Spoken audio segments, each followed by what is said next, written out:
Salut à tous, c'est toujours Yeo de l'équipe Nova. Bienvenue dans cette dernière séance de cette formation consacrée à concevoir son site internet avec zéro notion en programmation. Ici, on va essayer de poursuivre un peu la vidéo précédente et voir comment est-ce qu'on peut améliorer le projet. Et après ça, on va essayer de faire un bref résumé de tout ce qu'on a vu durant toute cette formation. D'accord. Donc ici, vous voyez cette image là et on va essayer de changer cette image, mettre nous-mêmes notre propre image. Voilà, quand on va finir de faire ça, on va essayer de voir comment est-ce qu'on peut changer ces différentes options qui sont juste à côté ici et même modifier ou bien on peut les supprimer. D'accord? Donc on va se rendre dans la partie administration qui se trouve ici. Voici la partie administration. Donc c'est la partie administration qui va nous aider à résoudre ce problème là comme d'habitude. Donc on va venir sur le côté apparence, personnaliser. Dans personnaliser,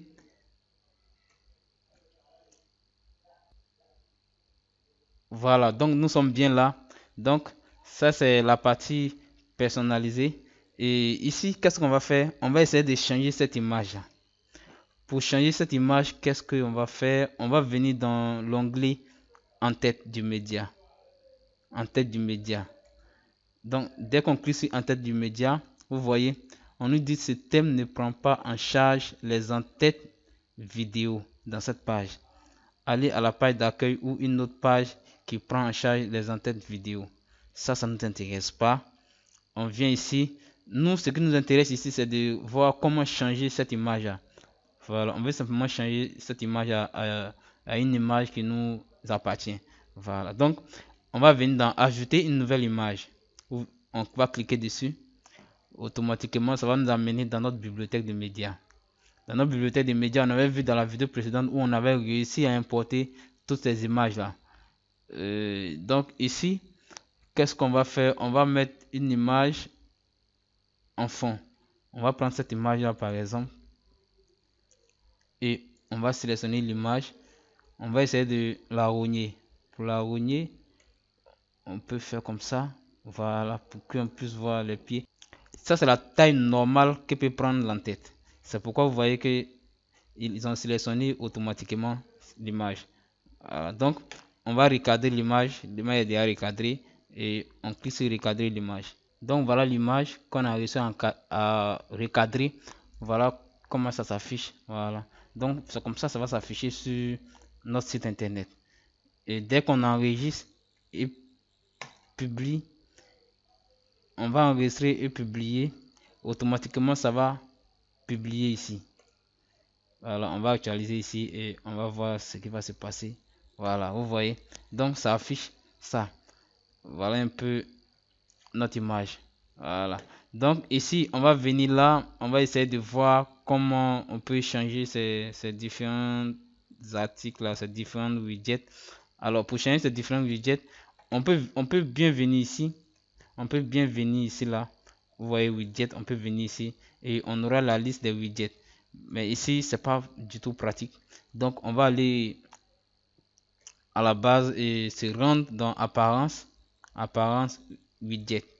Nous sommes dans widget, widget et voici les différentes widgets. C'est-à-dire, on dit quoi? On dit colonne latérale du bloc. Colonne latérale du bloc. Ajoutez ici des widgets pour les faire apparaître dans votre colonne latérale d'articles de blog ou des pages d'archives.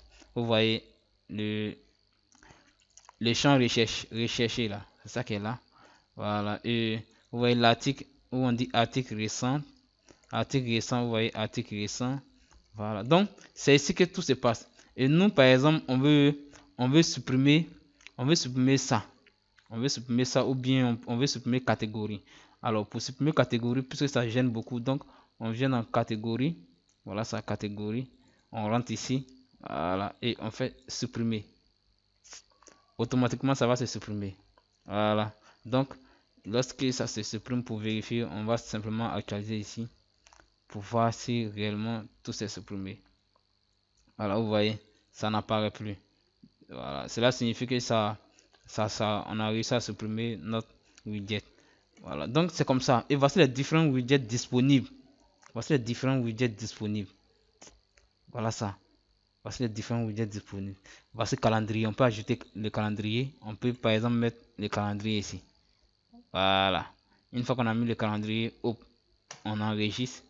Et puis c'est top. On vient ici. On va faire actualiser. Et vous voyez le calendrier. Aujourd'hui est le 28 par exemple. Donc il nous met le 28, ainsi de suite. Voilà. Donc c'est comme ça. C'est pour dire que avec WordPress, on n'a pas à fournir un effort. On n'a pas à fournir d'effort. C'est tellement simple. Il faut simplement euh, utiliser les.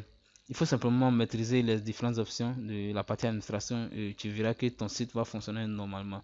Tu pourras concevoir un site sans problème et, sans vouloir m'aider quelqu'un. C'est comme ça. Donc, on n'a pas forcément besoin d'avoir une base en programmation avant de faire un site internet. Avec ces genres d'outils comme des CMS, WordPress par exemple, on peut faire un site internet. D'accord? Donc c'est comme ça. Voilà comment est-ce que ça se présente. Et c'est un peu ces différentes options-là que je vais compter vous montrer dans cette vidéo. Voilà, c'est tellement simple. Et je crois que c'est bon. Voilà. On sait comment créer une page, on sait comment créer un menu, ainsi de suite, ainsi de suite.